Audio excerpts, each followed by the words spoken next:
আসসালামু আলাইকুম রহমতুল্লাহ। প্রিয় ভাইয়েরা বোনেরা সকলে আশা করি ভালো আছেন। আজকে আপনাদের সামনে একটি আলোচিত গুরুত্বপূর্ণ একটি বিষয় নিয়ে আমার কিছু বক্তব্য সেটি আপনাদের সামনে পেশ করব। তো আমার মূল আলোচনায় চলে যাচ্ছি। সেটা হলো যে বর্তমানে বাংলাদেশের নারী সংস্কার কমিশন হুকুমত তারা প্রধান উপদেষ্টা বরাবর একটি সংস্কার দিয়েছে। সেখানে একটি বিষয়ে পয়েন্ট নিয়ে আমি কথা বলবো। তারা নারী যৌনকর্মী ওটার স্বীকৃতি তারা চেয়েছে। একটা বিষয় চিন্তা করুন, 90% মুসলিম কান্ট্রি একটি দেশে এই রকমের একটি সংস্কার, তা আবার মুসলমান কি ইসলামের সাথে সাংঘর্ষিক। আপনি মুসলমান, আমি মুসলমান, আল্লাহ আমাদেরকে আমাদের জীবন পরিচালনা করার জন্য কোরআন নাজিল করেছেন।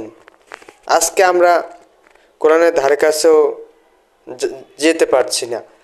এরা বলে আমরা মুসলমান, কিন্তু নাস্তিক্যবাদী কাজ করে। একটা বিষয় চিন্তা করুন, আপনি এখনো বলতে পারেন যে নারীদের ঘরে আটকিয়ে রাখার ব্যাপারে, যে তাদের ঘরে আটকে রাখা হবে। আরে ভাই, যদি নারীদের যদি এই পেশায় যদি স্বীকৃতি দেওয়া হয়, তাহলে নারীর যে কি পরিমাণ ক্ষতি হবে তখন তারা টের পাবে।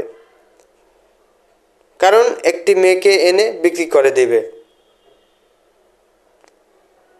একটি মেয়ের মূল সম্পদই তার ইজ্জত। আপনি একটি বিষয় খেয়াল করবেন যে অনেক ছেলেরা কিন্তু ভার্জিন মেয়ে খোঁজে, পিওর মেয়ে খোঁজে।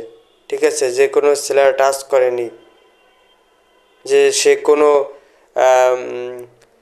ছেলের সাথে সে রাত্রি যাপন করেনি। তাহলে চিন্তা করে দেখুন যে আপনি ওই ব্যক্তির কাছে কতটা গুরুত্বপূর্ণ একজন নারী। তাই এই ধরনের নারী যে নারীর সংস্করণ অনেক আগে হয়ে গেছে। সেটা রাসূলুল্লাহ সাল্লাল্লাহু আলাইহি সাল্লাম নারীদের যে অধিকার তখনই সেটা সমাজের কাছে পেশ করেছেন, বলে গেছেন। এবং আজকে সমাজে যদি নারীদের রাসূলুল্লাহ সাল্লাল্লাহু আলাইহি সাল্লাম যেভাবে তাদের সম্মান দিয়ে গেছেন, তাদের অধিকার দিয়ে গেছেন, সেভাবে যদি অধিকার দেওয়া হয়, তাহলে দেশে কোনো নারী ধর্ষণ যদি হয়, তাহলে 24 ঘন্টার মাথায় তার বিচার অবশ্যই হবে। আর আজকে বিচারের ব্যবস্থা 6 মাস 1 বছর ঘরে, তারপরে বছর বছর কেটে যায়। আজকে আমাদের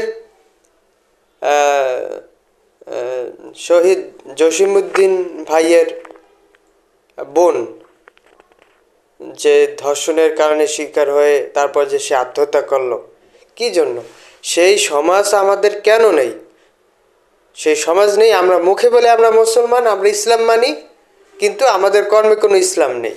তাহলে আমরা তাহলে কীভাবে মুসলমান হলাম? তাই আসুন আমরা এই ধরনের সংস্করণ বিরুদ্ধে দাঁড়াই এবং এই ধরনের আশাও করবেন না যারা নাস্তিক আছেন। এটা মুসলমানের দেশ, ইসলামের দেশ হবে ইনশাআল্লাহ। তো আজকের মতো আমি বিদায় নিছি। আসসালামু আলাইকুম রহমতুল্লাহ।